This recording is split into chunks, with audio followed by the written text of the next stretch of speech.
하나님 말씀은 에베소서 5장이죠. 5장 8절로부터 14절 말씀입니다.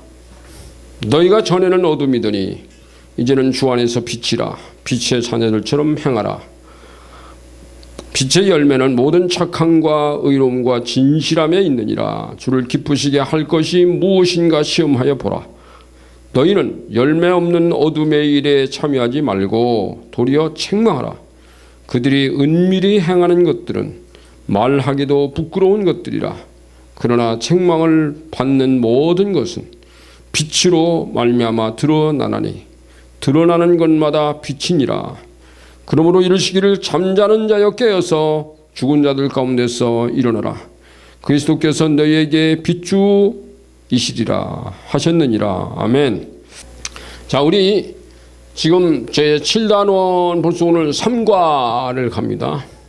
7단원 3과를 가는데 오늘 제목이 뭡니까? 3과의 제목이 빛의 자녀로 행하라. 빛의 자녀. 자녀로 행하라.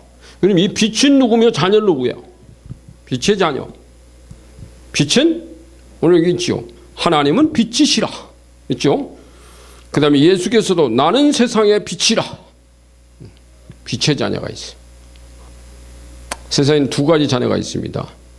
빛의 자녀, 또 빛의 자녀가 있으면 누가 있겠어요? 어둠의 자녀. 우리 지금 기도도 안 하고 시작했네요. 빛의 자녀, 어둠의 자녀가 있습니다.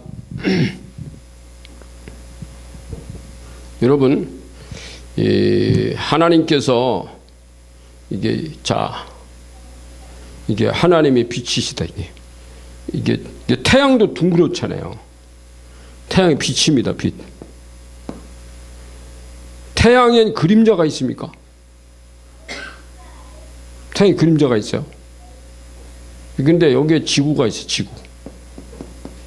지구는 그림자가 있어요. 빛이 쫙 비치면 이쪽은 밝은데 이쪽 뒷면은 어둡습니다. 하나님은 어둠이 없어요. 하나님 빛이세요. 세상은 어둠이 있어요. 그러니까 사람들이 여기서 사는 사람이 있는가 하면 여기서 사는 사람이 있다는 거예요. 그러면요, 성경은 뭘 말하냐면 하나님은 빛이다. 근데 어둠은 누구예요? 어둠의 영이 있어요. 어둠의 세상 주관자. 이제 한 6장에 가면 있어요. 6장에 가면 어둠의 세상 주관자 있잖아요. 6장 한번 볼까요? 한 장 넘겨서 6장 12절에 있습니다. 12절에 보면 어둠의 세상 주관자들과 그 있죠. 우리의 시름은 혈과 육에 대한 것이 아니요 통치자들과 권세들과 이 어둠의 세상 주관자. 이 어둠의 세상 주관자는 누굴 말할까요? 어둠의 세상 주관자는 누굴 말할까요? 이걸 너무 작게 써. 작게 놨다. 똑같이 합시다. 똑같이 크게 합시다. 그러면 이 지구는 이쪽 빛이 비치면 빛이 비치는 쪽은 빛입니다. 여기는 밝습니다. 근데 여기는 어둠이요. 그러니까 여러분 세상이요. 이 마귀는 이 어둠의 세상 주관자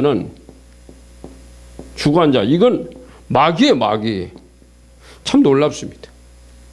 마귀가 이분의 빛을 가리우는 건 안 돼. 여기 이렇게 이거 어둠 요걸 가리우는 건 안 돼. 빛을 어둠으로 바꾸는 건 안 돼. 마귀가 하나님은 못 바꿔요. 예수님도 못 바꿔요. 성령 못 바꿔요. 누굴 바꿀 수 있을까? 인간을 바꿔요. 얘가 노리는 것은 언제나 인간을 노려요. 그럼 예수 그리스도에게 시험을 했어요. 왜 시험했을까? 예수 그리스도 인간을 입고 왔거든요. 그러니까 예수님도 인간을 입고 왔기 때문에 먹어야 되고 인간적인 어떤 욕망, 욕구가 있어요.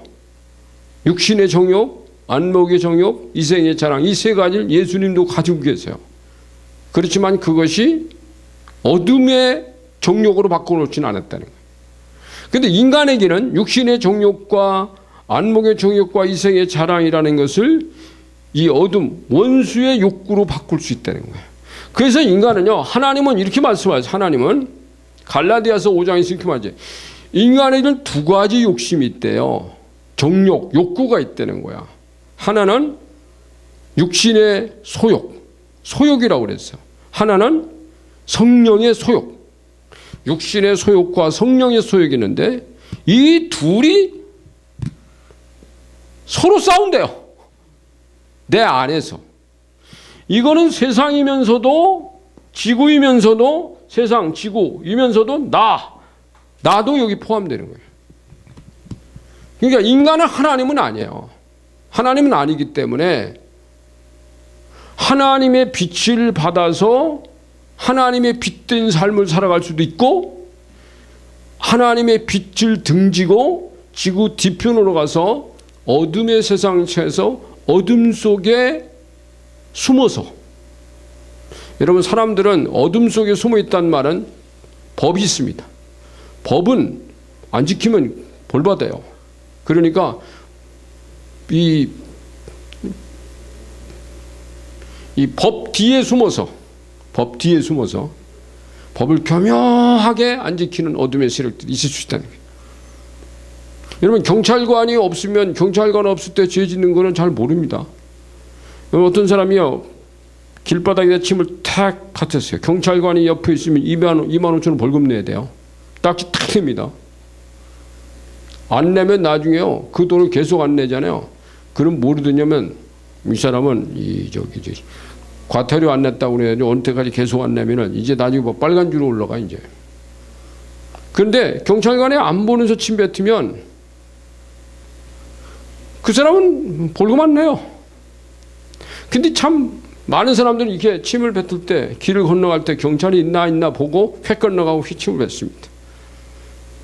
요게 이제 내가 나중에 이제 여기서도 말하지만 요게 오는 것 요거 하나가 잘 지키는 나라일수록 선진국이고 덜 지키는 나라일수록 후진국이 되는 거예요. 경찰관이 있든 없든 스스로 법을 잘 지키느냐 안 지키느냐. 그러니 여러분 인간의 눈에 하나님이 안 보이는데 경찰관도 안 보이면 휙하고 법을 다 안 지키는데 하나님이 안 보이는데 인간의 눈에 하나님이 안 보이잖아요. 안 보이니까 하나님이 없다고 생각하고 못된 짓을 다 하는 거예요. 못된 짓을 다 하는 거예요. 여러분 하나님이 계시기 때문에 여러분 우리가 죄를 범하면요 여러분 우리의 가슴 속에 내가 죄를 범하면 가슴 속에 벌렁벌렁 하지 않아요? 벌렁벌렁 안 해요? 벌렁벌렁 안 하면 그건 완전 사탄이에요. 내가 내 시 가운데요 그 복숭아설이라는 시가 있어요. 초등학교 1학년 때 사건이요. 굉장히 재밌게 써놨어요 그 시가. 근데 그 복숭아설이 가운데 이 내용이 이런 거야. 내가 이제 어느 날 거기 복숭아가 익어갈 때 되면 복숭아 익는 냄새가 납니다. 근데 그 냄새를 복숭아가 익어가는 소리가 들린다라고 내가 했었어요. 내 귀에 들려. 코로 냄새보다도 거기 복숭아가 있다. 복숭아 나무가 있다는 걸 아니까 멀리서는 냄새 안 나잖아요. 근데 그 복숭아가 있다는 걸 아니까 그게 복숭아 있다는 게 내 귀에 들렸다. 이렇게 생각을 하고 나중에는 이제 철조망이 있었어요. 철조망. 우리 집에서 뒤로 돌아가가지고 몇백 미터 가면은 산길로 이렇게 가면은 복숭아 나무가 있어요. 나 혼자 몰래 들어가 2개를 땄어요. 초등학교 1학년 이제 1학기를 다 맞춰갈 즈음에 복숭아 익잖아요. 7월 한 20몇 날 2개 땄어. 2개 땄는데 2개를 따갔는데요 벌렁벌렁합니다. 그래서 2개를 따가지고 슉 철조망을 넘어서 또 왔어요. 산 쪽으로 와가지고 풀에다가 막 문대고 먹었어. 기가 막혀 맛이 막. 정말 그러니까 그게 육신의 정욕이야. 복숭아를 보는 순간에 야 잘 익었다. 안목의 정욕입니다. 근데 거기까지만 했으면 괜찮은데 두 번째 날 또 간 거예요. 그 다음 날이요. 왜? 그 맛을 못 잊는 거야. 그 맛있는 거 달콤한 복숭아 맛. 그래 또 갔잖아요. 또 가가지고는 그 다음 날은요 2개 먹는 게 아니야. 이제는 양쪽 손에 2개 했다는 게 아니라 따서 이 너니세스 여름철에 너니세스만 입고 다녀요. 이 안에다가 집어넣는 거야. 이렇게 막 몇 개 한 100개를 집어넣었어요. 그런데 더 벌렁거려. 그래가지고 나와서 그걸 다 꺼냈지. 어떻겠어요, 여러분? 복숭아살이 안 해봐서 모르구나. 복숭아가요 물에다 씻지 않으면 그 꺼럭이 있습니다. 꺼럭. 그 꺼럭이요, 이 속에 들어가면요, 얼몸을 찌릅니다. 머리카락 여기다 하나 집어넣은 것처럼 막 팍팍팍팍 찌르고, 보리꺼럭 집어넣은 것처럼 팍팍 찌르고, 도저히 힘들어요. 막 그거 막 털어도 찔려. 벗어가고 털어도 찔려. 근데 이 복숭아를 먹었어요. 그럼 다 먹었습니다, 여러분. 내가 그게 다 먹었어. 여기 있는 거 왜 집에 갖고 오면 들키니까 안 되잖아요. 엄마도 몰라고 아버지도 몰라고 아무도 몰라요. 그럼 누가 알았을까? 이분은 알지. 이놈. 이분이 뭐라고 하냐면 나보고, 이놈, 너 꺼럭 맛 좀 볼래? 그래가지고 이제 가슴은 벌렁거리지 꺼럭은 찔리지. 그 다음부터 다시는 못 가겠더라고. 안 갔어요. 그걸로 소리는 끝이야 이제. 그러니까 내 얘기를 했잖아. 내 얘기를요. 인간은 참 그 희한하더라고. 자기가 세상 사람 다 모르는 것 같지만 하나님 알았어요. 여러분, 하나님은 못 속입니다. 왜? 이분은 빛이에요. 왜? 하나님에게는 어둠이 없어요. 네가 하는 모든 행위가 네가 어둠 속에 숨어서 한 것 같지만 나는 빛으로 다 보고 있었다는 거야. 하나님의 빛을. 그건 어둠이 아니고 빛이시니까. 네가 숨어서 밤중에 몰래 다른 사람 모르게 경찰 모를 때 휙 하고 지나갔다. 난 나 안다. 내가 너한테 딱짓될까? 그래가지고 하나님이 막 시간대로 며칠 날 길바닥에 침을 뱉었고 껌종이를 버렸고 누구 보고 막 개새끼라고 욕을 했고, 보통 사람들 막 개새끼 속 자르잖아요. 인간이 개새끼야 그냥 막 욕했지. 그 다음에 너 부모한테 대들었지. 하나님 말씀 순종 안 했지. 뭐 이것저것 하나님께 다지면요 어마어마하게 많은 사건이야. 이분은 빛이라 다 알고 계세요. 그 안에 빛, 여러분 카메라에 빛이 있잖아요. 카메라의 빛. 카메라의 빛이, 그것도 빛이잖아요. 빛을 비치니까 다 찍힙니다. 카메라 뜨면 다 찍히잖아요. 하나님이 카메라에 여러분 다 찍혀 있다는 거 아십니까? 그러니까 이 빛인데, 이 하나님이 세상을 만드는데 하나님이 만든 세상에 빛만 있었으면 얼마나 좋을까요? 근데 어둠의 영들이 거기에 개입한 거예요. 그게 사탄이야. 선악과를 따먹어라. 자, 여기 한번 보세요. 그래서 여러분 이렇게 되어 있는데, 육신의 정욕과 요 세상에 사는 사람이, 육신의 소욕이 점점 이 어둠, 육신의 소욕 어둠이 점점 많아지고 빛이 요거밖에 없으면 요거는 이제 정말 연약한 인간, 연약한 그리스도인.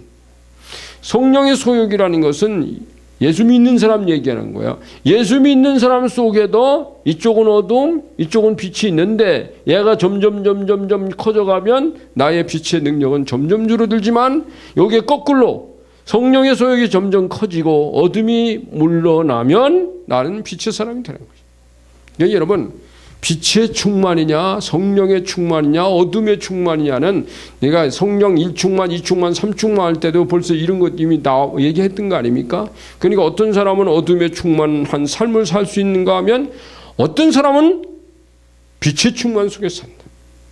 그럼 우리가 어디 살아야 돼? 빛의 충만 속에 살아야 되잖아요. 그래서 여기 보면 하나님은 빛이시라 그에게는 어둠이 조금도 없으시니라. 요한일서 1장 5절이에요. 예수께서 나는 세상의 빛이라. 요한복음 8장 12절. 나는 세상에 있는 동안 세상의 빛이라. 눈먼 사람을 눈뜨게 해주고는, 그때 주님 말씀하신 거니 눈뜨라고 오셨대. 내가 세상에 있는 동안은 세상의 빛이다. 그러므로 내가 오늘 이 사람의 눈을 뜨게 한다. 아멘. 하나님 그리스도는 꺼지지 않는 강력한 발광체의 빛입니다. 발광체라는 말은, 그 발광체에는 어떤 면에도 어둠이 없어요. 뒷면, 그림자도 없어요. 발광체는 그렇습니다. 반사하니까 뒷면에는 어둡습니다. 자, 하나님은 창조시 빛과 어둠을 나누어 놓으셨어요. 세상은 빛과 어둠을 나누어 놓으셨어요. 어둠이라는 개념에는 어둠의 영이 있어요. 아까 어둠의 세상 주관자 에베소서 6장 12절 했잖아요. 포함되어 있습니다. 하나님은 어둠의 영도 허락해 놓으셨습니다. 어둠의 영도 하나님 허락하신 거예요. 하나님이 이 땅에 마귀를 없애면 없앨 수 있어요. 너 왜 인간을 갖고 속여? 까불지 마. 하나님 없앨 수 있어요. 자, 천국에 어둠의 영이 없으니까, 천국에 없는 것 보면 이 땅에서도 하나님 없앨 수 있어요. 근데 하나님은 허락해 놓은 거예요. 그래서 빛의 자녀가 있으면 어둠의 자녀도 있습니다. 어둠의 자녀가 요한일서 3장 10절에 있다고 그랬어요. 어둠의 자녀. 자, 어둠의 영은 빛을 발산할 수 없습니다. 원수마귀는 절대로 빛을 쏘지 못해요. 못 쏴요. 원수마귀는 빛 자체가 없습니다. 발산할 수 없습니다. 자, 어둠의 영은 하나님의 빛이 사람 속에 비치지 못하게 방해하는 영입니다. 방해는 해요. 그러니까 우리는 늘 방해받고 사는 인생이에요. 빛으로 어둠을 지을 수는 있으나 어둠으로 빛을 지을 수는 없습니다. 그래서 여러분 이 안에 어둠이 점점 어둠이 더 많은 영역을 차지한다 할지라도, 자, 어둠이 이 빛을 밀고 가서 더 많은 영역을 차지한다 할지라도, 3분의 2를 지가 정복했다 할지라도, 3분의 1만 빛이 빛난다 할지라도 빛의 자녀일까요? 어둠의 자녀일까요? 이거 좀 헷갈립니까? 자, 내 안에 빛의 영역은 3분의 1밖에 없어요. 3분의 1은 어둠이 장악을 해버렸어요. 그럼 난 누구 자녀예요? 세상적인 논리로는 어둠의 자녀예요. 왜? 내 3분의 2가 그러니까. 3분의 2는 여러분, 3분의 2라고 하는 건 세상에 어떤 법에서도 3분의 2 이상의 허락은 없습니다. 3분의 2가 찬성을 하면 3분의 2 이상 찬성을 허락하는 법은 없어요. 3분의 2가 아주 최고의 상한선이에요. 어떤 정말 엄중한 문제는 3분의 2로 정해요. 거의 다 과반수, 반수로 정하는데, 3분의 2라고 하는 거는 극단적인 상황에 3분의 2로 정하는데, 3분의 2가 어둠이고 3분의 1이 빛이라면 세상적인 논리로는 빛의 자녀가 아니야. 어둠의 자녀지. 근데 하나님은 뭐라고 할까요? 하나님은 너는 어둠의 자녀야. 탁 끊어버려요. 넌 내 자식 아니야. 그러실까요? 그렇지 않습니다. 놀라운 것은 여러분, 이 안에 빛이 있다고 하는 것만으로도 어둠의 세력들이 감히, 이 빛이라고 하는 건요, 희미한 빛 하나만 있어도 어둠이 그 부분에서는요, 어둠은 절대로 빛을 못 이긴다 그랬잖아요. 내 안에 있는 어둠은, 내 안에 불이 점점점 촉광이 작아지는 거지. 100촉광에서 50촉광으로, 촛불 하나가 몇 촉인지 아세요? 촛불 하나가 1촉광이, 그래서 이 촉광이 촛불 하나의 빛이라고 해서 1촉광인 거예요. 1촉광. 보통 전구는요, 보통 한 10에서 한 20, 30, 막 60, 한 500, 막 가로수 같은 건 500촉광 이상이잖아요. 그러면 이게 1촉광의 빛이라도 어둠이 끌 수 없어요. 내 안에 정말 희미한 하나님의 빛이 남아있다면 하나님의 자녀입니다. 아멘. 이게 놀라우신 하나님은, 왜? 어둠은 빛을 지울 수 없다니까. 못 지운다니까, 여러분. 그래서 내가 여기 써놨어요. 빛으로 어둠을 지울 수는 있으나 어둠으로 빛을 지울 수는 없습니다. 여기 써놨잖아요. 어둠의 영은 이것을 알고 있습니다. 어둠의 영은 하나님의 빛에 정면 대결할 수가 없으므로 하나님이 인간을 통해서 그 빛을 드러내신 방식을 쓰신다는 것을 알고는 인간의 마음속에 있는 하나님의 빛을 차단하거나 흐리게 하는 전술을 씁니다. 에덴 동산에서 아담과 하와는 어둠의 영의 전술에 말려들어 그만 그들 속의 영이 어둠으로 바뀌고 말았습니다. 인간의 선택에 의해 권세자가 바뀌게 된 것입니다. 이건 완전히 어둠의 자녀가 된 거야. 빛이 사라져버렸어요. 그렇지만 하나님은 언젠가는 그 인간들 안에 빛을 넣어주심으로 어둠의 영을 몰아내고 빛의 나라를 만드실 것이라는 것을 예고하셨어요. 이사야 58장에서. 있죠? 어둠이 온 세상을 덮으려 하지만 한 줄기 빛만으로도 어둠은 갈라지게 되어 있습니다. 빛이 쫙 갈라버리는 거예요. 온 세상이 칠같이 어둡게 되어도 태양이 떠오르는 순간 대낮으로 바뀌게 됩니다. 그랬잖아요. 하나님은 어둠과 싸워 이겨준 자들로 하여 하나님의 나라 교회를 만들어 그것을 마지막 하나님 나라로 인도하실 것을 약속하셨습니다. 할렐루야. 그래서 여러분, 다수의 어둠의 세력이 있는 가운데서 소수의 빛의 자녀들을 통해서 하나님은 세상에서 이 땅에 존재하시고 그리고 그들과 하나님의 거룩한 나라로 갈 거예요. 참 여러분, 세상이요 얼마나 어두운지 빛 대신 하나님, 빛 대신 그리스도, 빛의 자녀들인 교회가 아무리 말을 하고 증거해도 사람들은 그 말에 귀를 기울인 사람이 적어요. 왜 그럴까요? 앞으로 갈수록 세상은 점점 더 어두워, 인간의 마음이요 점점 더 어두워집니다. 점점 더 어두워진다는 말은 뭘까요? 인간은 긍정적 마인드보다는 부정적 마인드를 점점 더 가질 거예요. 앞으로 우리가 살아가는 세상에 이 어떤 것들이요 얼마나 많은 이 문화적 영향을 받는지, 문명의 영향력이, 이게 지금 그런 통계가 나가 있습니다. 우리나라의 이 문화인들 가운데, 예술인들 가운데 90%가 좌파 세력이다, 이런 말을 썼더라고 누가. 큰일 났다. 근데 우리나라에서 좌파는 다른 나라 같지 않고 좀 문제가 있잖아요. 그러니까 우리가 볼 때는 물론 그 중에도 여러분 그 좌의 세력에서 다 지옥 가는 건 아니에요. 그 중에도 빛의 자녀가 있어요.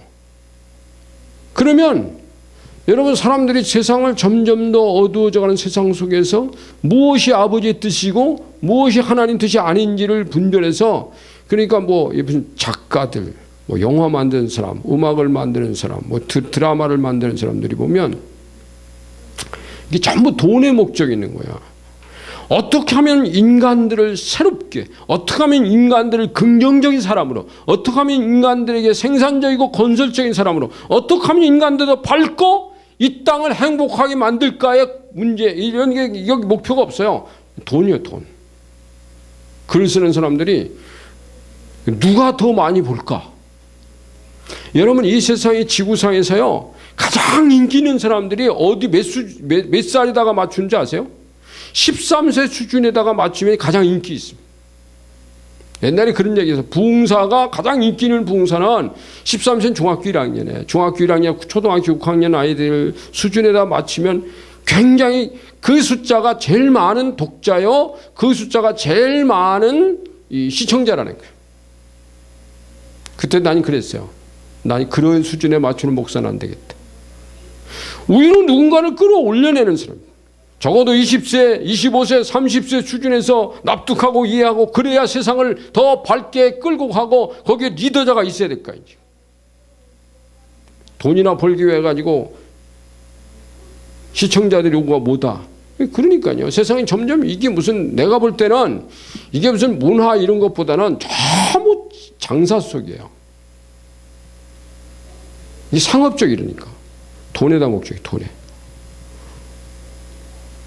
인간이 어떻게 되건, 사람들의 마인드가 어떻게 되건, 오늘 이 사람이 이것 가지고 애들 장난감 만드는 거라든지 하나도 봐도요. 여러분, 나는 그렇습니다. 초등학교 1학년에서 6학년 초등학교 학생들에게는 절대로 핸드폰을 주지 마라. 이게 제 지론입니다. 초등학교 6학년 때까지는 여러분, 밖의 세상이 얼마나 밝고 그 자연과 그 다음에 인간이 가서 보고 느끼고 해야 하는 것들이 얼마나 많은지 아세요? 초등학교 아이들이요, 집에 앉아가지고 뿅뿅만 하고 있으면 애들 다 망가집니다. 생각, 사고력도 없어지고, 이 속에 빨간빛, 노란빛 자연 속에 놀면서 막 뒹굴굴 놀면서 이 안에 들어가는 색상에 대한 감각, 귀에 들리는 소리에 대한 감각, 이런 것들이 인간의 정서를 만들어내고 인간을 성장시키고 굉장히 많은 패러다임에 좋은 효과를 내고, 그 다음에 응용력, 창조력이 나오는 거예요. 난 그 창조력 때문에 그런 거예요. 근데 전부 만들어 놓은 거 가지고 앉아가지고 요락이나 뿅뿅 하고 있으면, 나는 이 대한민국의 엄마들이 정신이 있는지 없는지 모르겠어요. 초등학교 애들은 핸드폰 안 줘야 돼요. 난 중학교까지도 안 줘야 된다. 물론 저희 아이들이 고등학교 3학년 졸업하고 대학 들어갈 때서 이제 핸드폰을 준다. 물론 그때는, 그 당시에는 이제 핸드폰을 안 들고 다니는 학생들도 많이 있었다니까. 그래도 내 지로는 고등학교 3학년 때까지 핸드폰 없이 살 수 있다. 없이 살 수 있어요, 여러분. 저는 TV도 안 봅니다. TV 엎어놨어요? 없어요, 지금. 없어요. 물론 이게 잘 됐다고 하는 것은 아닙니다. 그런데 사회는 점점 빛으로 향하게 만드는 게 아니라 어둠으로 향하게 만드는 건다면 이거 큰일이에요. 이게 큰일이니까.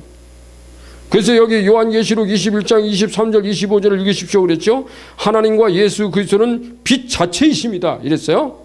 거기 이제 요한계시록 21장 23절 25절은 여러분이 거기 쓰고 읽으셔야 돼요. 내가 읽어둘까요? 그 성은 해나 달에 비침이 쓸데없으니 이는 하나님의 영광이 비치고 어떤 등불이 되심이라.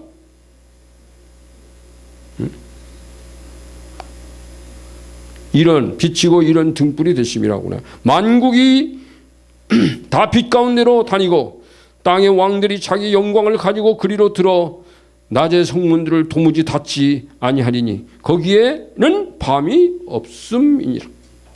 하늘나라 천국을 지금 설명하는 거예요. 다시는 낮의 해가 그 빛이 되지 아니하며 달도 내게 빛을 비추지 아니할 것이요 오직 여호와가 영원한 빛이 되며 내 하나님이 내 영광이 되리니 다시는 내 해가 지지 아니하며 내 달이 물러가지 아니할 것은 여호와가 내 영원한 빛이 되고 내 슬픔의 날이 끝날 것임이라. 이사야 60장 19절 20절입니다. 이 말씀은 천국 곧 하나님 나라에 대한 약속입니다. 자, 그러면서 그 밑에 너희는 주 안에서 빛이라. 주 안에서 빛이라. 우리 모두가 전에는 어둠에 속해 있었습니다. 어둠의 영이 지배하는 어두운 세상의 소속이었어요. 그러니까 어둠의 영의 소속이라는 말은 누구잔이라는 거야. 자, 요한일서 5장 19절이죠. 마귀가 온 이 세상은 마귀의 세상이라고 그랬어요. 그러니까 아까도 말했지만 요한일서 여기 아까 그 제가 말씀드렸죠. 인간 이 어둠의 영에게 속한 사람들, 어둠의 영에 속한 세상 사람들은 어둠의 영에게 속해 있다고 요한일서 3장 10절이었잖아요. 자, 여기서 그러나 빛의 생명이 어두운 세상에 오셔서 그를 영접하는 자들 안에서 영원히 꺼지지 않는 생명의 빛이 되어주셨다. 자, 이 빛이신 이분이 오셔야 돼. 자, 예수님도 빛이라고 그랬잖아요. 성령도 빛이십니다. 삼위일체 이분이 다 빛이세요. 이 빛이 이 안에 들어오면 꺼지지 않는 빛이 그리고 하나님의 자녀가 되는 권세를 주신다. 여기서 요한복음 1장을 찾아서 1절부터 17절까지 읽고 아래 물음에 답을 써보세요. 그랬습니다. 여러분 한번 보세요. 자, 자기는 빛이 아니지만 빛을 증언하러 온 자라고 밝혔는데 그게 누굴까요? 여러분 보세요. 요한복음 1장을 생각하면서 나는 빛이 아닙니다. 저분이 빛입니다. 나는 그분의 신들미를 풍기로 감당할 수 없습니다. 라고 말했던 사람. 요한이지. 침례 요한. 그 침례 요한이라고 써봐야 돼요. 자, 그 안에는 생명과 빛이 있고 세상이 그로 말미암아 지은 바 되고 누구를 말하는 거예요? 요한이 그렇게 설명했어요. 그 예수님이에요. 예수 그리스도. 내 뒤에 오시는 그분은 생명과 빛이 있고 세상이 그로 말미암아 지은 바 됐다라고 말합니다. 이게 이제 사도 요한을 통해서 기록한 요한복음의 말씀입니다. 하나님은 요한복음 1장에서 침례 요한으로 하여금 예수 그리스도를 소개하셨습니다. 생명의 빛이신 예수 그리스도를 주로 영접한 그 빛들이 모여 교회가 되었습니다. 그러니까 하나님께서는 이 어두운 세상 속에 제가 그랬잖아요. 이 어두운 세상이다. 세상이죠. 어두운 세상입니다. 어두운 세상 속에 여기저기다가 교회들 막 세웠습니다. 이게 빛이에요. 그러니까 여러분 곳곳에 교회가 있는 한 이 세상은 어둠의 영이 주관할 수 없어요. 다 장악 안 됩니다. 왜? 조금씩 한 동네, 이건 대한민국은요, 한 동네 교회 하나들 있어요. 도시는 더 많지만. 제가 자란 그 고향도 일개면 안에 옛날에 제가 요즘은 몇 개인지 뭐 모르겠습니다만 옛날에 제가 저희 신학교 들어갈 때 그 지역의 교회 숫자를 대충 이렇게 해보니까 한 18개, 19개 되게 일개면 안에 교회가요. 내가 그랬어요. 대한민국에서 이렇게 교회 많은데 없을 거다. 아니 교회가요 걸어서 한 10분, 20분 가면 다 교회 있어요. 참 놀라운 동네예요. 뭐 물론 지금도 있겠지. 그런데 여러분 그런 교회가 있기 때문에 그 세상에 빛을 지금 비추고 있는 거예요. 이 어둠의 세상에 이 교회가 있다고 하는 자체 때문에 세상이 칠흑같이 어둡지 않는 것만으로 하나님께 감사해야 됩니다. 아멘. 자, 그래서 교회는 어두운 세상의 빛으로 세워진 존재라는 것을 확인할 수 있습니다. 어두운 밤바다의 등대처럼 여기가 길이니 이리로 오라고 빛을 비추기 위해 세워진 것입니다. 하나님이 얼마 전에요. 오래전에 우리 집사람이 기도하는데 하나님 그런 말씀을 주셨다는 거예요. 너희 교회는, 그러니까 우리 교회가 역할이 뭐냐면 칠흑같이 어두운 밤에 딱 등불이래. 등대로 세웠는데 길을 어디가 길인지 이 배들이 등대를 보고 길 찾잖아요. 이 길을 못 찾는 자들에게 이게 길이라고 안내해주는 역할을 하기 위해서 내가 너희를 불렀다. 등대는 뭐 10개, 20개 필요 없어요. 하나면 돼요.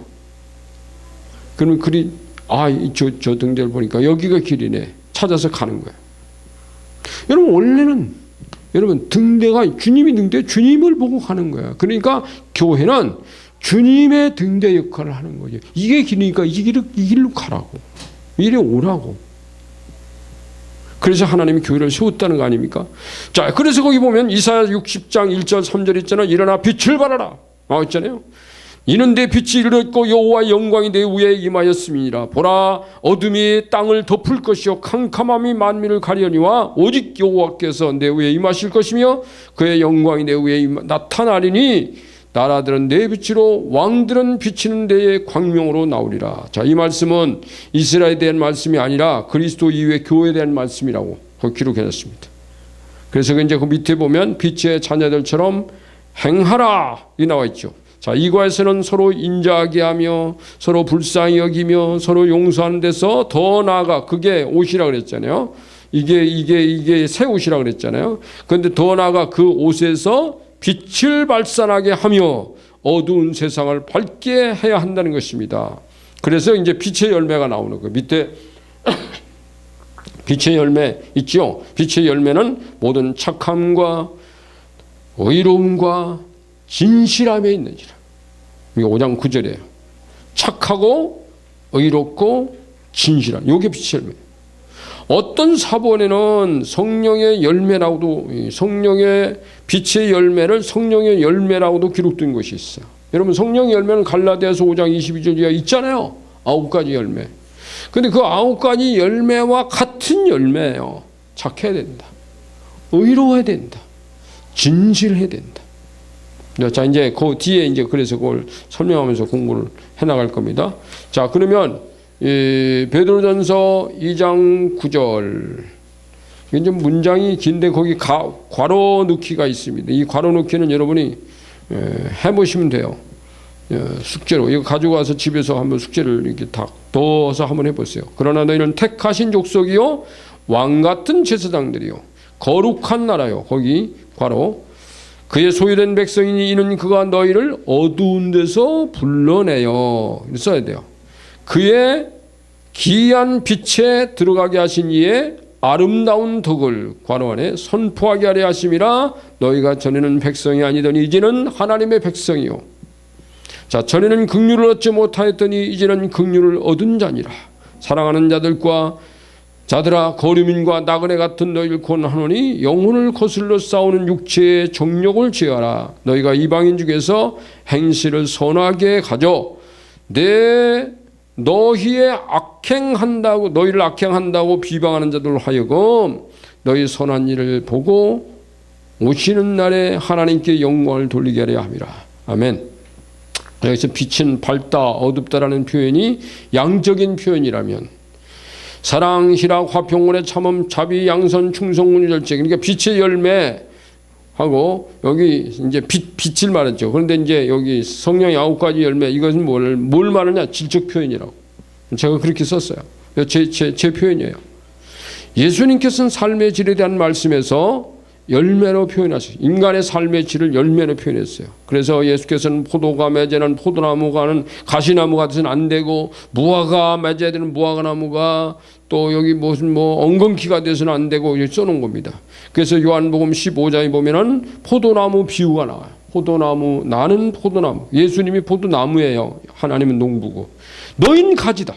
여러분, 포도 열매가 어디서 열리는지 아세요? 포도나무가요, 이렇게 이제 그 겨울철에 막 1월, 2월 달 보면은 포도 농장주들이 뭘 하냐면 전지를 합니다. 나무는 굵게 올라왔는데 이 전지를 툭툭툭툭 잘라놔요. 그럼 우리가 볼 때는 저기서 무슨 포도가 열지? 다 잘라놨는데 잘라줘야 돼요. 포도는 그 잘라놓은 데서 눈이 있잖아요. 눈에서 새순이 올라와요. 새순. 그 해 올라온 새순에서 꽃이 펴. 묵은 순에서 절대 포도 있는 게 아니야. 새순에 어떤 나무도 마찬가지예요.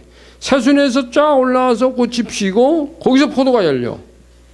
그 해 올라온 새순, 봄에 새롭게 새순이 이렇게 조그맣게 올라오면서 거기서 계속 꽃이 피면서 포도가 열리는 거야. 어떤 나무도 마찬가지예요. 새로운 순에서 이게 사과도 열리고 배도 열리고 감도 열리고 막 열리더라고요. 그러니까 이 가지가 누구냐 이게 가지. 우리가 가지 되는 거야. 하나님은 예수님이 열매를 맺는 게 아니라 너희가 예수에게 붙어있는 너희가 너희를 통해서 열매를 맺게 할 거야. 그래서 너희가 과실을 많이 맺으면 하나님이 영광을 받으신다는 거야. 네가 말이야 여기서 과실을 많이 맺는다는 말은 빛의 열매를 많이 맺으면 하나님 이분이 영광을 받으신다는 거야. 네가 과실을 안 맺으면 이분이 오히려 욕먹는다는 거야. 이 얘기예요 지금. 그 얘기가 쭉 있습니다. 그래서 이제 그 중간에 이제 밑에 보면은 교회는 빛의 열매를 맺는 나무입니다. 이렇게 써놨죠. 교회가 본연의 의무대로 하나님의 영광의 빛을 비추기만 하면 가정과 사회와 국가가 밝아질 것입니다. 이것이 열매입니다. 그 열매가 착함과 의로움과 진실함으로 드러날 것이라고 말씀하신 겁니다. 착하고 의롭고 진실한 삶이 교회 생활에만 적용되는 것이 아니라 그리스도인의 삶 전반에 적용된다는 것은 다 아는 사실입니다. 하나님의 말씀이 하나님의 수준이라는 것도 압니다. 근데 그 삶이 따라주지 않는 것은 웬일일까요? 웬일일까요? 말씀 충만, 성령 충만은 교회와 가정생활에서 점차 약하게 적용해도 된다는 원리가 성경 어디에 있나요? 점점 약해져 가고 있어요. 지금 교회의 수준이 점점 약해져 가요. 착하고 선하다는 개념은 남들이 나를 봐주는 개념이며 정의는 어느 한 사람의 개념이 아닌 모두가 옳다고 여기는 공의적 개념이고 혼자 진실은 진실이 아니고 남들에 의해서 평가되고 거기에 하나님도 옳게 봐주실 것이라는 것인가의 개념이다. 교회든 가정이든 사회든 공동체라는 공통점을 가지고 있습니다. 그래서 거기 보면 선진이냐 후진이냐의 차이가 무엇일까요? 제가 거기서 선진 후진 차이를 뭐라고 그랬습니까? 국민 1인당 소득일까요? 한 페이지 넘기세요. 국가 예산의 경제적 규모일까요? 백성들이 돈을 많이 벌이면 선진국인가요? 아닙니다. 제가 그동안 돌아왔던 나라들을 통해서 느낀 것은 선진 후진의 차이는 이타적이냐 이기적이냐의 차이로. 제가 묻겠습니다. 대한민국 사람들은 이타적인 것이 강할까요? 이기적인 것이 강할까요? 다시 묻겠습니다. 다른 사람을 배려하는 것이 강한 민족일까요? 아니면 다른 사람의 배려를 받았더라도 내 몫을 채우는 것이 더 욕심이 있는 백성일까요? 여러분 한번 생각해 보세요. 다른 생각하지 마. 나 생각하세요. 나는 좀 배려적인가? 나는 좀 욕심이 있나? 다른 사람보다 이기적인가? 제가 그 밑에 써놨어요. 선진 후진의 차이는 제가 호주에 2001년도 갔을 때 제일 처음에 갔을 때입니다. 근데 거기에 그 어떤 분이 저에게 식사를 대접을 했어요.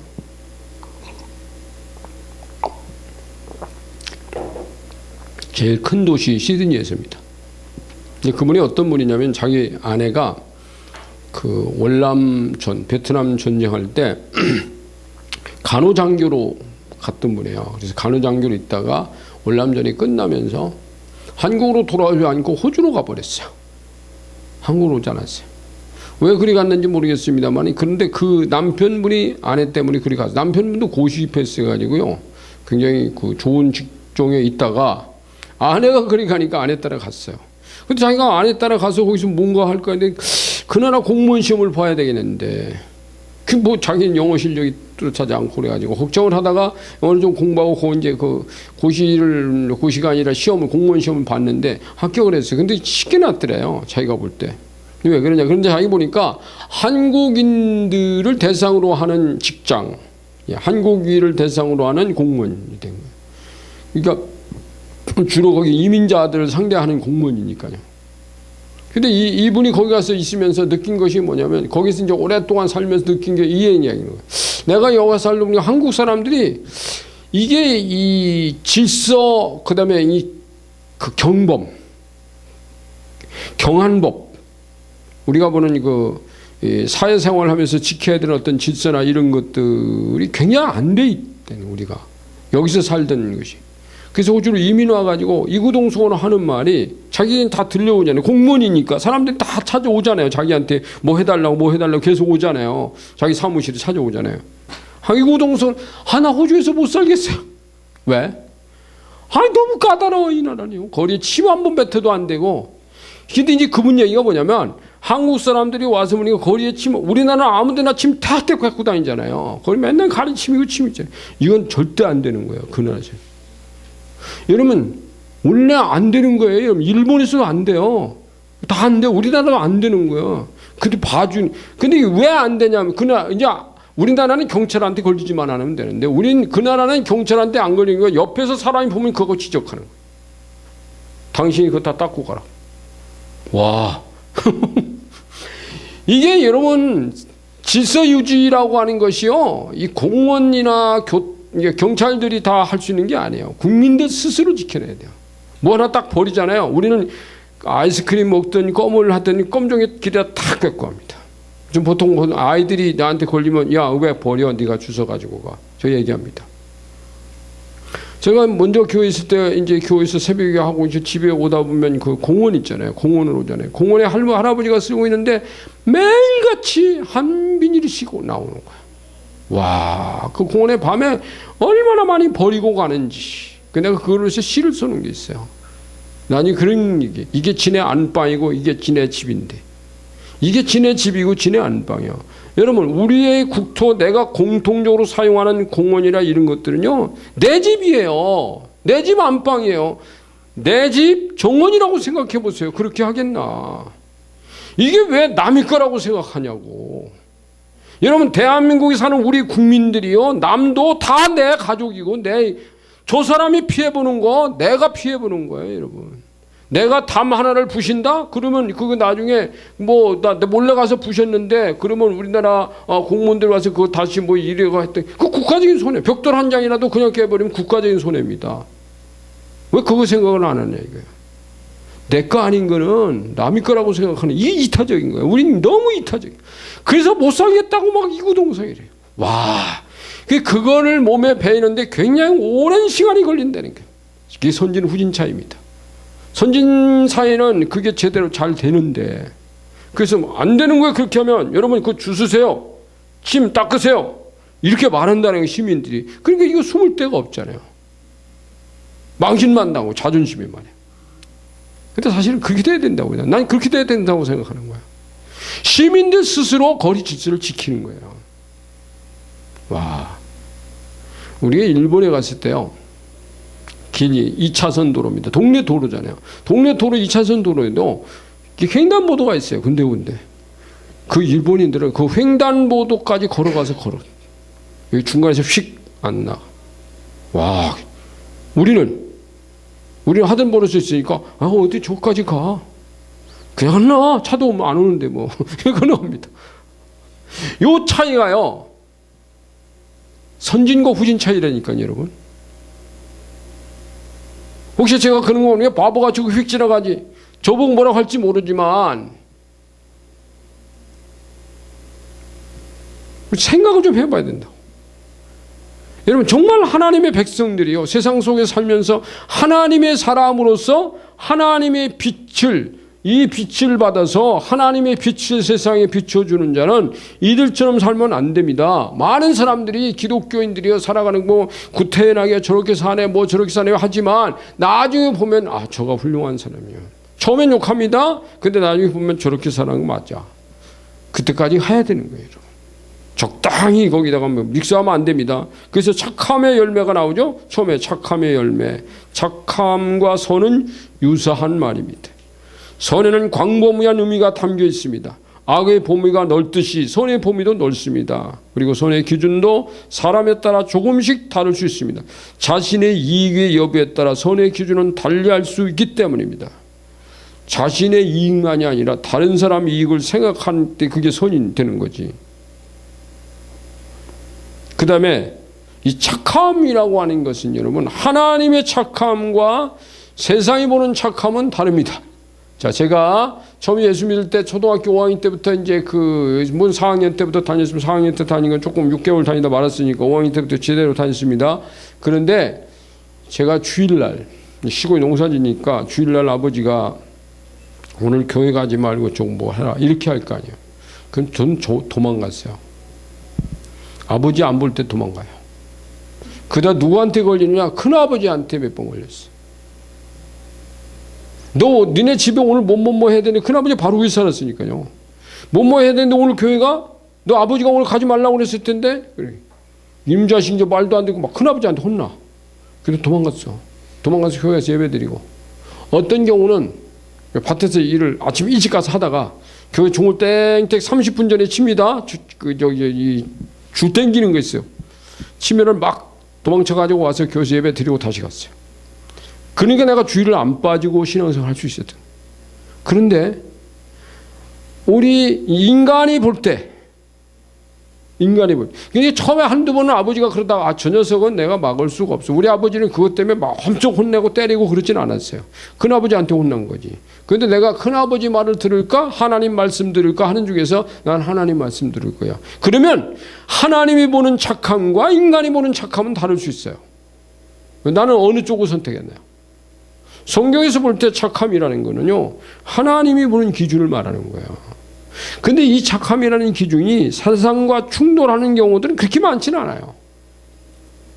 세상과 충돌하는, 지금 같은 경우 주일날 예배 시간에 교회 갔다, 이거는 우리 큰아버지하고 저거는 충돌이 되지만, 그리고 그 외에 남은 그렇게 충돌되는 게 없어요.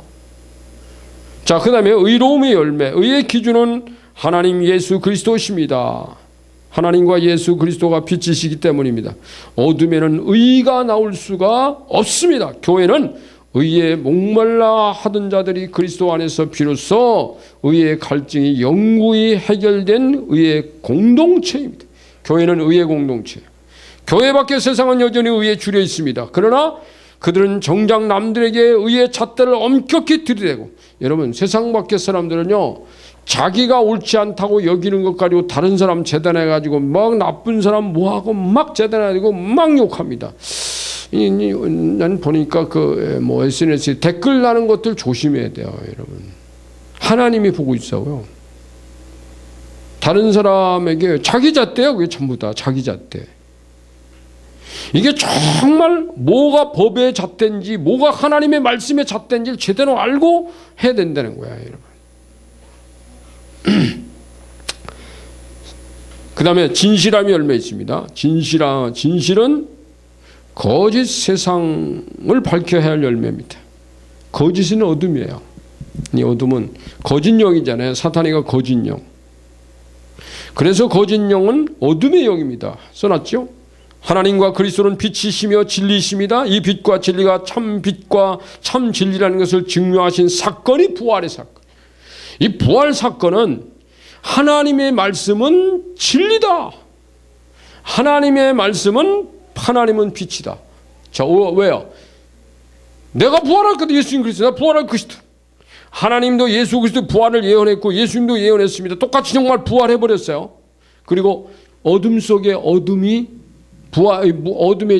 무덤문을 딱 열어버리니까 그 안에 빛이 쫙 들어가가지고 그 무덤 안에 환하게 돼버렸어요. 무덤 안을 환하게 만들어 놓고 예수님은 무덤 밖으로 나오셨습니다. 내가 빛이고 나는 부활이다. 와, 여러분 이 사건 한번 생각해 보세요. 그러니까 이 악한 영은 이걸 속이고 거짓말하려고 아니라고 이 아니라는 말에 계속 속고 있다는 지옥 가는 거예요.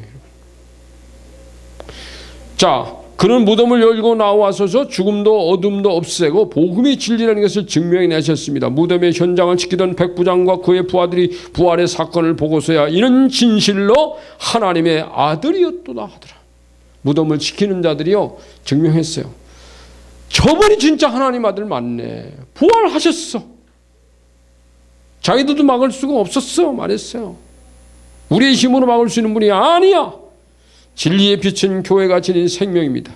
교회는 이 땅에서 그 생명력을 보여줘야만 합니다. 지니고만 있으라고 주님이 교회 안에 계신 것은 아닙니다. 세상은 어두운 세상입니다. 그래서 거짓과 허위로 포로잡혀 있고 묶이고 눌려 있습니다. 그래서 교회는 세상에게 진리를 말하고 밝고 진실한 삶을 보여주어 묶임에서 자유하게 해줘야 됩니다. 묶임에서 자유하게. 무덤에서 무덤 밖으로. 이게 교회가 할 일이에요. 그래서 이제 진리를 알지니 제일 밑에 보세요. 진리가 너희를 자유케 하리라. 요한복음 8장 32절인데 고린도후서 3장 17절은 박수 들어갈 겁니다. 주는 영이시니 주 영이 계신 곳에는 뭐가 있느니라? 자유함이 있네. 자유가 있다. 혹 당신이 자유하지 않은 부분이 있다면 뭔지 기록해 보세요. 여러분 사람들은요 자기 안에 자유하지 않은 어떤 부분이 있어요. 여러분 거기다 기록을 해보시라는 얘기예요. 그 다음에 마지막으로 주님을 기쁘시게 할 것이 무엇인가. 마지막이 아니네요. 하나 더 있네요. 몇 개 더 있네요. 주님을 기쁘시게 할 것이 무엇인가 시험하여 보라. 주님이 기쁘시게 할 것이 뭐냐. 자, 지금까지 우리가 쭉 열매에 대해서 말했지만 사실은 여러분 빛의 열매, 어둠의 그 성령의 9가지 열매를 우리의 삶으로 적용할 때 그게 주님을 기쁘시게 하는 거예요. 주님을 기쁘시게. 자, 예루살렘에서 그 너머 페이지 보세요. 예수님을 재판할 때 예수를 향해서 행해졌던 것처럼 인류는 하나님을 향해 성토하고 희롱하며 침을 뱉어왔습니다. 지금까지. 그리고 주님을 매일 십자가에 못질해 왔습니다. 하나님이 하시는 일들을 선이 아니고 진리도 아니라며 몰아붙였습니다. 하나님을 기쁘시게 할 것이 무엇인지 고민하는 사람이나 하나님을 향하여 다윗처럼 춤을 추는 사람은 소수에 불과했습니다. 그렇지만 그래서 세상은 지금까지 소수의 빛을 든 당당한 자들에 의해 명맥을 유지해 왔습니다. 이게 답이에요. 지금 당신은 무엇으로 주님을 기쁘시게 할 수 있다고 여기십니까? 적어보라는 거예요. 자, 그 다음에 열매 없는 어둠의 일에 참여하지 말고 도리어 책망하라. 이게 11절이에요. 우리는 교회는요 세상을 책망하는 역할자라는 거예요. 그렇게 살면 안 된다고. 교회는 빛으로 어둠을 드러내는 존재입니다. 세상은 빛으로 폭로되고 드러나야만 합니다. 우리가 세상 것을 받아서 세상에게 섞여야 되는 게 아니라 그건 안 돼 라고 어둠 속의 빛을 드러내서 폭로시키래요. 정의감에 사로잡혀서 정죄하거나 경멸하라는 뜻은 아닙니다. 무엇이 어둠이고 악인지 무엇이 불의인지 드러내요. 그것을 버리게 해야 합니다. 이것은 어둠의 실체를 드러내는 일입니다. 사람들로 하여금 실체를 보고하는 능력을 길러줘야 합니다. 그 어둠의 영의 실체를 저압하여 자유해지도록 하는 일입니다. 교회는 이 어둠의 일에 참여하지 않거나 오해하는 방식의 소극적인 대처보다 어둠을 책망하고 몰아내는 일이 급선무라는 거예요. 어둠의 영의 실체를 알아내고 그 영과의 대결에서 승리하도록 하는 일이 교회의 일. 원수하고 안 싸우고요 적당히 피해가려고 하면 안 된다는 거예요. 여러분. 누구든지 등불을 켜서 그릇을 덮거나 평상 아래 두지 아니하고 등경 위에, 등경이라는 저 등불이 다름한 거죠. 두나니 그를 들어가는 자들로 그 빛을 보게 하려 함이라. 이는 들어가는 자들로 그 빛을 보게 하려 함이라. 숨은 것이 장차 드러나지 아니할 것이 없고 감춘 것이 장차 알려지지 않을 것이 없느니라. 아멘. 자, 누가복음 8장이에요. 어둠의 영은 사람들을 끌고 어둠 속으로 숨어들어 어둠의 일을 하게 합니다. 어둠의 일은 죄입니다. 그랬어요. 자, 이제 보세요. 오늘 보세요. 앞에 보세요. 여러분, 이 세상이 어두운데, 자, 이 세상이 여긴 빛인데 이 어둠이잖아. 어둠은요. 어둠이 뭐냐 그러면? 죄입니다. 죄. 죄의 권세자가 마귀예요. 마귀가 죄의 권세자예요. 결국은 세상을 어둡게 만드는 것은 죄로 어둡게 만들어요. 인간의 마음, 인간의 가슴 속은요, 죄를 범할수록 점점 더 어두워져 갑니다. 여러분, 죄라고 하는 것이, 어떤 사람이 나는 이 큰 죄가 아니야. 그래서 노란 죄를 지었어. 노란 죄. 노란 색깔을 갖다가 칠해요. 여기다 노란 색깔을 칠하고, 그 다음에 아니 나는 노란 죄는 아니고 노란 것보다 더 연한 연두색을 칠해. 연두색 죄를 범했어. 어떤 사람은 초록색 죄를 범했어. 어떤 사람은 보라색 죄를 범했어. 어떤 사람은 남보색 죄를 칠했어. 어떤 사람은 황색. 그러면 그 색깔 다 합치면 무슨 색깔이에요? 예? 다 합치면 뭐 돼요, 여러분? 빨간색하고요, 세 가지 색깔 합치면 검은색 되는데 뭔가? 어쨌든 여러분, 크레용의 색깔을요 몇 개 합치면 검정색이 된다는 거 아시죠? 빨간색, 하늘색, 초록색 이거 합치면 완전히 까매버려. 이렇게 되는 거예요. 마귀는 이거 까만 거 아니야. 이거 노란 거야. 속입니다. 아, 난 노란 죄밖에 안 지었어. 에헤이. 그 다음 또 지는데 그럼 까매지는 거야. 그래서 세상을 어둡게 만들어버리는 거야. 이게 마귀가 하는 짓이라니까요, 여러분. 이거 그 얘기예요, 여러분. 그래서 이 마귀는 그럽니다. 한 번쯤은 괜찮겠지. 모두들 그런 추세니까 스스로 안에다 보면 함정으로 빠졌는데 이게. 요게 죄를 짓게 만든 거예요. 그래서 이 예수님이 간음죄로 잡혀온 여인이 있어요. 그 밑에 제일 밑에 보면 요한복음 8장 1절 태하는 태도는 책망하거나 정죄의 목적을 두지 않으시고 회개의 목적을 두셨어요. 그러면서 주님은 나도 너 정죄하지 않을 테니 다시는 범하지 말라. 이 죄를 지어도 된다라고 말하지 않았어요, 주님이요. 너 그거 안 돼라고 말했어요, 주님이. 안 되지만 오늘 돌로 맞아 죽게 하는 건 내가 더 건져도 살려는 주되 다시는 그 죄 범하지 마. 주님이 그래서 그 여자 가서 또 그 죄 범했을까요? 간음죄 했을까요 또? 그러면 이제 주님이 찾아와서 돌 던질 판이야 이제. 그리고 우리 주님이 죄가 없다고 말한 게 아니라니까요. 죄가 있는데 내가 돌을 안 던지는 것 뿐이고 너 오늘 살려줬으니 다시는 가서 뭐하지 마라. 회개를 촉구하셨다 그랬어요. 그 다음 넘겨보면 회개를, 자기 죄를 돌아보게 하는 회개를 촉구하셨습니다. 빛 가운데 있는 자는 선과 의와 진실을 의미를 알 수 있습니다. 뭐가 선인지 뭐가 진실이 뭐가 이게 진리인지 알아요. 그들만이 악과 불의와 거짓을 드러낼 수 있습니다. 하나님 말씀 속에 있는 것이 아닌 건 죄예요. 그래서 우리가 드러낼 수 있다는 그걸로 세상을 책망을 해야 된다는 거예요. 그래서 13절에 책망을 받는 모든 것은 빛으로 말미암아 드러나느니 빛으로 드러날 때 넌 그건 안 돼. 그건 어둠이야 라고 말했을 때 그건 책망거리라는 거예요. 빛으로 책망하여 그 빛으로 말미암아 어둠 속에 숨긴 것들이 자기의 실체를 드러내면 그로 인해서 그도 빛이 될 수 있다는 놀라운 진리의 말씀이 선포됐습니다. 책망은 입으로 정죄의 뜻이 아니라 빛된 삶을 보여주라는 뜻이 첫 번째 뜻입니다. 그리고 이제 그 밑에 두 번째, 책망의 두 번째 뜻은 그들을 위해 대신 회개하는 중보 기도의 요구입니다. 대신 회개. 혹 당신에게 드러내야 한다고 여겨지는 부분이 있다면 기록해 보세요. 그래서 여러분 우리가 대신 회개도요. 북한을 위해서 기도할 때도 대신 회개 기도해야 되는 거예요. 대신 회개. 그러면서 기도하는 거예요. 잠자는 자여 일어나라. 이러셨죠? 이것은 교회의 어두운 부분이 아닐까요? 라고 그랬어요. 교회가 잠자지 마라. 잠잔다는 말은 뭘까요? 그러면 영적인 잠을 자지 말라는 거예요. 이거 우리가 깨서 영적으로 약해 있고 여기 보면 빛의 열매를 맺지 않고 9가지 성령의 열매를 맺지 않고 좀 그래서 이제 그 뒤에 밑에 세 번째 줄에 보면 그 세포는 주님의 치유가 필요한 세포입니다. 병든 세포는 주님 치유가 필요해요. 강하십시오. 약하면 넘어지거나 병들거나 우울 속으로 빠져듭니다. 그러니까 강해져야 돼요. 강해진다는 말은 이게 잠자는 자에서 일어나는 거예요. 아멘. 여러분 세상이 약해지면요 아무것도 할 게 없어요. 원수한테 맨날 줘 터지다 말아요. 자, 여기까지입니다. 여러분 오늘 이 말씀 붙들고 우리 잠깐 하나님 앞에 기도하는 시간을 좀 가질까요? 하나님 오늘도 우리에게 빛의 자녀로 행하라고 그랬는데 제가 제 안에 이러이러한 부분은 아직도 어둠의 요소네요.